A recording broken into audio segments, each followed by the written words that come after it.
Reminder when 9 power 205 is divided by 31। 9 की power 205 ने वो जौन सा भी नंबर आएगा उसको 31 पे डिवाइड करें, तो इस केस में हमने बताना है कि रिमाइंडर कितना नंबर आएगा।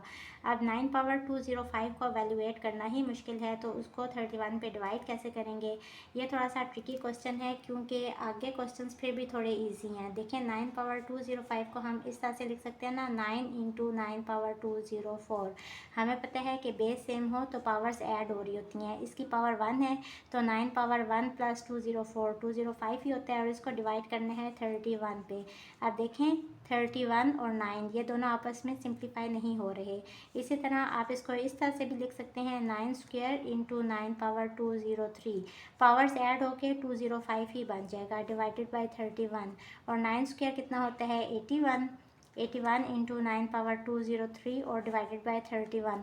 अब देखें 31 और 81 अगेन ये सिंप्लीफाई नहीं हो रहे, तो इस केस में इसको एक ही मेथड से सॉल्व कर सकते हैं जब ये सिंप्लीफाई ना हो रहा हो नंबर। वैसे तो जो भी आपको मैं कंसेप्ट देने लगी हूँ ये हायर क्लासेस का कंसेप्ट है। अगर आपने अगली क्लासेस में मैथ्स रखा तो आप ये पढ़ेंगे कॉन्ग्रुएंस प्रॉपर्टी, लेकिन ये इजी कंसेप्ट है, आपको आसानी से समझ आ जाएगी। आप सपोज आप एक इजी सी एग्जांपल लें कि find remainder when 10 is divided by 3। अब देखें 10 को अगर 3 पे डिवाइड करें तो 3 3 ज़ा 9 होता है, और रिमाइंडर क्या बच रहा है 1, यानी कि 10 डिवाइडेड बाय 3, तो रिमाइंडर क्या आया 1। इसको हम किस तरह से लिखते हैं कि 10 है, ये जो है ये किस चीज़ को डिनोट करते हैं कॉन्ग्रुएंस, तो 10 इज़ कॉन्ग्रुएंट टू 1, और साथ में लिखेंगे मॉड्यूलो। मॉड्यूलो का मतलब है कि किस पे डिवाइड हो रहा है, तो 3 पे डिवाइड हो रहा है। इट मीन्स कि जब हमने 3 पे 10 को डिवाइड किया तो रिमाइंडर क्या बचा 1, यहाँ हम लिखते हैं रिमाइंडर। और इसको इन जर्नल हम किस तरह से लिखते हैं ए कॉन्ग्रुएंट टू बी और मॉड्यूलो एम। और इन अदर वर्ड्स अगर हम ये रिमाइंडर इस वाली टर्म में से माइनस कर दें, यानी कि 10 माइनस 1 तो 9 आ जाएगा नंबर। अब 9 जो है वो पूरा 3 पे डिवाइड हो जाएगा, तो यहाँ से हम इस तरह से लिख सकते हैं कि m divides a minus B, यानी कि अगर a में से ये जो रिमाइंडर है जो भी है b है इन जनरल, इसको अगर माइनस करें तो अब ये इस नंबर पे पूरा डिवाइड हो जाएगा। और यहाँ से अब हम इसकी रिफ्लेक्सिव प्रॉपर्टी लिख लेते हैं। रिफ्लेक्सिव प्रॉपर्टी क्या होती है कि इफ़ a इक्वल है b के तो फिर b इक्वल होगा a के, यानी कि दोनों नंबर सेम होंगे। तो यहाँ b की जगह पे भी हम सिंपल a लगा देंगे, तो a कॉन्ग्रुएंट टू a और मॉड्यूलो m। और ये वाला कॉन्सेप्ट हम यूज़ करेंगे इस क्वेश्चन को सॉल्व करने में। अब 9 पावर 205 इज़ डिवाइडेड बाय 31, तो यहाँ a क्या है, यानी कि किसको हमने डिवाइड करने हैं 9 को, तो लिखेंगे 9 कॉन्ग्रुएंट टू 9 और मॉड्यूलो क्या लिखेंगे जिस पे इसने डिवाइड होना है, यानी कि 31। अब हमने यहाँ 9 की पावर लेती जानी है और हमने 205 इसकी पावर बनानी है। सबसे पहले मैं पावर लेती हूँ 9 क्यूब। अब 9 क्यूब को हम सिंप्लीफाई करेंगे, 729 आंसर आ रहा है। अब यहाँ हमने क्या आंसर लिखने हैं, जो भी इस पे डिवाइड करने के बाद रिमाइंडर बचेगा, तो हम 729 डिवाइडेड बाय 31 करके देख लेते हैं। तो ये आंसर आ रहा है, जो भी पॉइंट से पहले होता है उस पे हम इसको पूरा मल्टीप्लाई करते हैं, तो 31 इंटू 23 करेंगे, ये आ गया 713। तो 729 माइनस 713, तो रिमाइंडर क्या बचा 16, तो यहाँ हम लिखेंगे 16। इसी तरह अब 9 क्यूब 16 आ गया। अब हम इसकी पावर क्या लें, 3 पावर अगेन 3 ले लेते हैं, और यहाँ भी हम 16 की पावर 3 ले लेंगे, और मॉड्यूलो क्या है 31।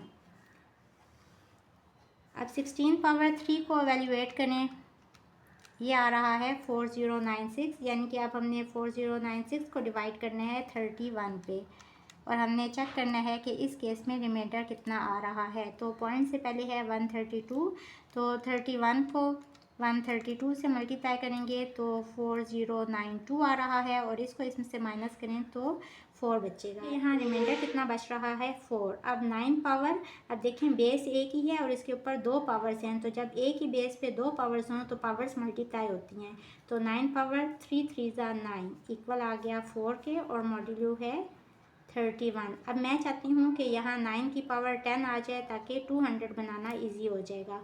तो हम क्या करेंगे, 9 पावर 9 इंटू 9 कर लेते हैं और यहाँ भी 4 इंटू 9 करेंगे और मॉड्यूल है 31। तो अब देखें बेस सेम है तो इसकी पावर्स ऐड हो जाएंगी। यहाँ इसकी पावर है 1 तो 9 पावर 9 प्लस 1 इज़ 10, तो 9 पावर होगी 10 और यहाँ क्या होगा 9 4 ज़ा 36 और 36 को भी इसी तरह 31 पे डिवाइड करेंगे तो 31 1 ज़ा 31 और रिमाइंडर कितना बच रहा है 5। तो इस केस में रिमाइंडर बचा 5 और मॉड्यूल है 31।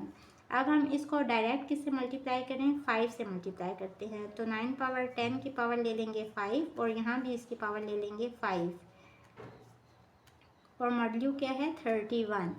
अब 5 पावर 5 लें तो इसका आंसर आ रहा है 3125, यानी कि अब हमने इसको डिवाइड करना है 31 पे तो 100 से इसको मल्टीप्लाई करेंगे। 31 इंटू 100 इज़ 3100, तो रिमाइंडर कितना बचा 25। तो यहाँ हम रिमाइंडर लिखते हैं यानी कि 25 और यहाँ क्या होगा 10 5 सा 50 तो 9 पावर 50 इक्वल हो गया 25 के और मॉड्यूल है 31। अब हमने इसको 100 बनाना है तो सिंपल यहाँ हम स्क्वायर ले लेंगे और यहाँ भी हम इसका स्क्वायर ले लेंगे। 25 का स्क्वायर किसके इक्वल होते हैं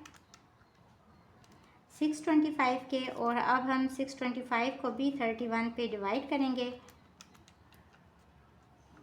ये आ गया 20 तो इसको 20 से मल्टीप्लाई करेंगे। 31 इंटू 20 इज़ 620 तो रिमाइंडर कितना बच रहा है 5, तो यहाँ लिखेंगे 5 और मॉड्यूल है 31।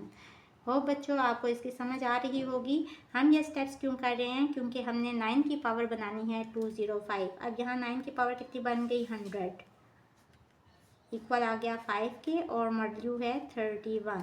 9 पावर 100 आ गया 5 के कॉन्ग्रेंट। अब यहाँ हम इसकी अगेन पावर ले लेंगे स्क्वायर और यहाँ भी 5 स्क्वायर ले लेंगे तो 5 स्क्वायर इक्वल होते हैं 25 के और ये चूँकि 31 से छोटा है तो इसलिए ये 31 पे डिवाइड नहीं हो सकता। तो 9 पावर 200 इक्वल आ गया 25 के और मॉड्यूल है 31। ये याद रहे कि यहाँ हम क्या लिख रहे हैं, यहाँ हम रिमाइंडर लिख रहे हैं। तो जब इसकी पावर बन जाएगी 205 तो ये इसका रिमाइंडर होगा 31 पे डिवाइड करने के बाद, तो यही इसका आंसर होगा। अब 9 पावर है 200 तो हम इसको इंटू 9 पावर 5 कर लेंगे और यहाँ भी 25 को हम 9 पावर 5 से मल्टीप्लाई कर लेंगे और मॉड्यूल है 31। यहाँ बेस सेम है तो पावर्स ऐड हो जाएंगी। 9 पावर 200 प्लस 5 हो जाएगा और यहाँ क्या हो जाएगा 9 पावर 5 कितना होता है 59049 और इसको मल्टीप्लाई करेंगे 25 से तो आंसर क्या आ रहा है 1476225। आंसर तो बहुत बड़ी वैल्यू आ रही है बट आपने इससे घबराना नहीं है क्योंकि हम इसको सॉल्व कर लेंगे बाय यूजिंग कैलकुलेटर। अब हमने क्या करना है कि हमने इसको 31 पे डिवाइड करना है तो 1476225 और डिवाइडेड बाय 31 करेंगे तो आंसर में जो भी पॉइंट से पहले वैल्यू होती है हम 31 को उससे मल्टीप्लाई करते हैं तो हमारी इससे छोटे वाली नियरेस्ट वैल्यू आ जाती है। तो 31 इंटू 47620 इक्वल्स टू 1476220 और ऊपर है 225। तो जब इसको इसमें से माइनस करेंगे तो रिमाइंडर बचेगा 5, यानी कि हमने 9 की पावर ली 205 और इसको डिवाइड किया है जब हमने 31 पे तो रिमाइंडर कितना बच रहा है 5। तो हम लिखेंगे when 9 power 205 is divided by 31 then remainder is equals to 5। so this is our answer। Question number 2 का बी पार्ट है। इस केस में भी अगर 8 की पावर लें 205 और उसको डिवाइड करें 48 से तो इस केस में हमने बताना है कि रिमाइंडर कौन सा नंबर आ रहा है। तो देखें अब ये इसका मल्टीपल है जो मैं पिछले क्वेश्चन में करने की कोशिश कर रही थी। अब यहाँ से आपको उसकी समझ आ जाएगी। हम 8 पावर 205 डिवाइडेड पे हमने करना है 48। अब 8 पावर 205 है, इसको मैं अगर ऐसे लिख लूँ 8 पावर 1 इंटू 8 पावर 204, देखें बेस सेम है तो पावर्स ऐड हो जाएंगी, तो क्या बन जाएगा यहाँ से 8 पावर 205 ही बन जाएगा। और नीचे है 48, 8 पावर 1 8 ही होते हैं। और देखें अब 8 और 48 ये दोनों कट रहे हैं, सिंप्लीफाई हो रहे हैं। जब ये सिंप्लीफाई हो रहे हों तो आपने इनको सिंप्लीफाई कर देना है। तो 8 1 सा 8 और 8 6 सा 48। अब क्या बच गया 8 पावर 204 डिवाइडेड बाई 6। अब 8 को भी हम किस तरह से लिख सकते हैं 2 पावर 3 करके, और इसकी पावर क्या है 204।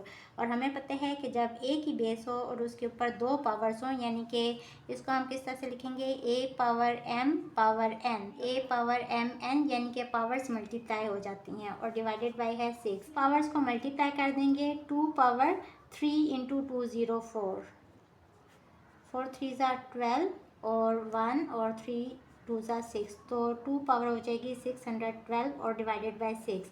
अब हम यहाँ से एक 2 को बाहर निकाल लेते हैं, तो बाकी 2 की पावर कितनी बचेगी 611 और डिवाइडेड बाई 6। ये हमने किस तरह से लिखा, देखें बेस सेम है तो पावर्स ऐड हो जाएंगी, यहाँ पावर कुछ नहीं है तो पावर 1 होगी। अब देखें 2 पावर 611 प्लस 1 कितना होता है 612, तो यहाँ से यही वाला नंबर वापस आ जाएगा। अब 2 पावर 1 2 ही होते हैं, तो 2 1 ज़ा 2 और 2 3 ज़ा 6, तो ये वाला नंबर अब क्या बन गया सिंप्लीफाई होने के बाद 2 पावर 611 और डिवाइडेड बाई 3।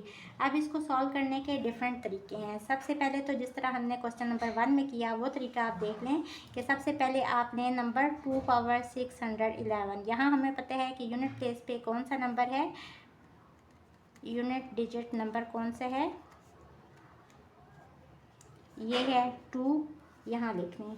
फर्स्ट मेथड करके लिख लें कि इन 2 पावर 611 यूनिट डिजिट नंबर कौन सा है, ये 2 ही है। और साइक्लिसिटी ऑफ 2 क्या होती है, आप पीछे टेबल को चेक करें तो साइक्लिसिटी ऑफ डिजिट 2 इक्वल है 4 के। अब हम क्या करते हैं कि पावर को इस 4 पे डिवाइड करते हैं, 611 डिवाइडेड बाई 4। आप इसको डिवाइड करेंगे तो 4 152 ज़ा आता है 608 और रिमाइंडर बचता है 3। तो जब रिमाइंडर बचे कुछ ना कुछ नंबर, तो हम क्या करते हैं कि जो यूनिट डिजिट होते हैं 2, इसकी पावर ले लेते हैं ये रिमाइंडर, और हमने डिवाइड किसे करना है 3 से डिवाइड भी करना है, और हमने बताना है कि इस केस में अब रिमाइंडर क्या बन रहा है। तो 2 क्यूब कितना होता है 8, और 8 डिवाइडेड बाई आप 3 करके देख लें तो 3 2 ज़ा 6 और रिमाइंडर कितना बचा 2, नीचे 3 ही रहेगा और 2 आंसर है और 2 रिमाइंडर है। ये चीज़ क्या होती है, ये रिमाइंडर होता है, रिमाइंडर ऑफ 8 पावर 205, क्योंकि हमने इसको सिंप्लीफाई करके ही ये नंबर लिखा था।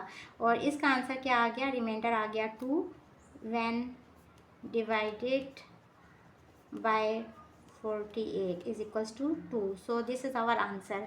अब मैं आपको इसका एक और मेथड भी बताती हूँ, बाइनोमियल सीरीज़ की हेल्प से भी सॉल्व कर सकते हैं। और बाइनोमियल सीरीज़ क्या है, a plus B power n। तो इसको किस तरह से सॉल्व करते हैं, सबसे पहले n c 0 और a पावर मैक्सिमम होती है यानी कि n, और b पावर मिनिमम होती है यानी कि 0, plus n c 1 a power एक कम हो जाती है n-1 और b पावर एक ज़्यादा होती जाती है 1, plus up to so on. और लास्ट टर्म कौन सी होती है n a पावर मिनिमम यानी कि 0 और b पावर मैक्सिमम यानी कि n। अब यहाँ बाइनोमियल सीरीज़ किस तरह से यूज़ होगी, 8 पावर 205 को हमने डिवाइड करना है 48 से, जिस तरह से हमने इसके फर्स्ट मेथड में सॉल्व किया था। इसको हम एक 8 बाहर निकाल देते हैं तो बाकी 8 की पावर कितनी बच गई 204। और हमें पता है कि बेस सेम हो तो पावर्स ऐड हो रही होती हैं, यानी कि a power m into a power n, ये किसके इक्वल होता है a power m plus n। लेकिन अगर बेस एक ही हो और इसके ऊपर इसकी दो पावर्स हों तो इस केस में पावर्स जो हैं वो मल्टीप्लाई हो रही होती हैं। इन दोनों में आपने फ़र्क करना सीखना है, इनको आपने मिक्स नहीं करना। और डिवाइडेड बाय है 48। अब इसको सिंप्लीफाई करेंगे, 8 1 सा 8, 8 6 सा 48, और 8 को आप लिख सकते हैं 2 क्यूब करके, और इसकी पावर है 204 और डिवाइडेड बाय है 6। इसको हम अप्लाई करेंगे, एक ही बेस के ऊपर दो पावर्स हैं तो पावर्स आपस में मल्टीप्लाई हो जाएंगी, तो ये किसके इक्वल आ जाएगा 2 पावर 612 डिवाइडेड बाय 6। 3 को मल्टीप्लाई करेंगे 204 से तो आंसर क्या आ रहा है 612। अब इसमें से आप एक 2 बाहर निकाल लें तो बाकी 2 की पावर कितनी बच गई 611 इसको यूज़ करते हुए। और नीचे डिवाइडेड बाय है 6, 2 1 are 2 और 2 3 are 6 और यहाँ है 2। तो यहाँ क्या बच गया 1/3 और 2 पावर 611। और यहाँ से आप इस तरह से भी कर सकते हैं कि 2 पावर 611 है और डिवाइडेड बाय 3 है तो आप इसको लिखें 2 पावर 610 इंटू 2 और डिवाइडेड बाय 3। और अब 610 को अगर हम 2 पे डिवाइड करें तो 2 3 are 6 और 2 5 are 10 तो 305 आ रहा है। तो हम इसको इस तरह से लिख सकते हैं ना 2 पावर और स्क्वायर अंदर कर लें और बाकी यहाँ कितनी पावर बची 305। ये दोनों पावर्स मल्टीप्लाई होके 610 ही बनेगा। तो 2 पावर 610 को हमने स्प्लिट करके ऐसे लिख लिया इंटू 2 और डिवाइडेड बाय 3। और 2 स्क्वायर कितना होता है 4 के इक्वल और इसकी पावर है 305 और 2/3 साथ में मल्टीप्लाई हो रहे हैं। अब 2/3 को मल्टीप्लाई ही रहने दें। और ये मैंने सारे स्टेप्स क्यों किए हैं क्योंकि मैं इसको 3 के मल्टीपल में लिखना चाहती हूँ। तो 4 को मैं लिख सकती हूँ ना 3 + 1 करके और इसकी पावर है 305। तो अब आप इसको भी इवेल्युएट कर सकते हैं यूजिंग बाइनोमियल सीरीज़। और इस केस में 2/3 कॉमन होगा और इस पे बाइनोमियल सीरीज़ यूज़ होगी। और आप इस पे भी बाइनोमियल सीरीज़ यूज़ कर सकते हैं। इस पे आप किस तरह से करेंगे 2 को आप सिंपल लिख दें 3 - 1 करके और इसकी पावर क्या है 611। तो दोनों तरह से आपका आंसर सही आएगा। अब इस पे मैं बाइनोमियल सीरीज़ यूज़ करती हूँ 1/3 कॉमन में ही होगा। पहली वैल्यू क्या है NC0, N कितना है यहाँ 611 और C0 और A क्या है 3 और इसकी पावर मैक्सिमम यानी कि 611। और इस चीज़ का ख्याल रखना है कि जब यहाँ नेगेटिव साइन हो तो B की वैल्यू में ये नेगेटिव साइन साथ आते हैं। तो -1 B की वैल्यू होगी और इसकी पावर है मिनिमम यानी कि 0 प्लस 6C1 और 3 पावर एक कम हो जाएगी यानी कि 610 हो जाएगी और B पावर एक बढ़ जाएगी यानी कि इसकी पावर हो जाएगी अब 1 plus up to so on. और लास्ट टर्म लिख लें 611C 611 और 3 की पावर क्या हो जाएगी मिनिमम यानी कि 0 और -1 की पावर क्या हो जाएगी मैक्सिमम यानी कि 611। और इस सब के कॉमन में क्या है 1/3। अब देखिए 1/3 कॉमन है। ये जो भी नंबर आ रहा है ये 3 पे पूरा डिवाइड होगा। इसी तरह ये भी 3 का मल्टीपल है। इसी तरह सारे जितनी भी वैल्यूज़ होंगी वो सब की सब 3 की मल्टीपल होंगी क्योंकि इससे पीछे वाली टर्म में यहाँ 3 की पावर 1 आ रहा है तो इट मीन्स कि वहाँ भी 3 का मल्टीपल यानी कि 3 मौजूद है। तो इस केस में हम क्या करेंगे देखें ये सब 3 पे पूरे डिवाइड हो रहे हैं यानी कि यहाँ तो रिमाइंडर कुछ भी नहीं बचेगा। तो रिमाइंडर क्या यहाँ बचेगा सिर्फ यहाँ बचेगा। और इस केस में हमने क्या बताना है हमने बताना है कि जब 8/205 को 48 पे डिवाइड किया तो रिमाइंडर क्या बचा। तो रिमाइंडर फाइंड करने के लिए आप बाकी वाली सारी वैल्यूज़ को स्किप कर दें और लास्ट वाली हम सिर्फ टर्म लिखेंगे 611 कॉम्बिनेशन 611। इसका आंसर आता है 1। 3 पावर 0 भी 1 आ गया और -1 की पावर और नंबर इसकी पावर है तो इस केस में -1 ही नंबर आ जाएगा। तो -1 डिवाइडेड बाय 3। अब देखें जब भी 3 पे कोई नंबर डिवाइड हो रहा है तो -1 तो रिमाइंडर नहीं आता ना। तो हम क्या करेंगे जो नीचे नंबर होते हैं यही ऊपर हम ऐड कर लेंगे। तो -1 + 3 डिवाइडेड बाय 3। तो इस केस में आप क्या आ गया 3 - 1 = 2/3। तो रिमाइंडर क्या हो गया रिमाइंडर हमारा आ गया 2। इस तरह से भी आपका आंसर 2 ही आएगा। और अगर आप इस पे बाइनोमियल सीरीज़ यूज़ करेंगे 2/3 और अंदर जो भी टर्म बचेगी और इसको जब आप सॉल्व करेंगे तो यहाँ भी रिमाइंडर 2 ही बचेगा। So this is our answer. Hopefully students आपको आज के लेक्चर की समझ आ गई होगी। अगर आप मेरे चैनल पर नए हैं तो मेरी वीडियोस को लाइक करें, सब्सक्राइब करें, बेल आइकन को प्रेस कर दें। इसके साथ ही मुझे दें इजाज़त। अल्लाह हाफिज़।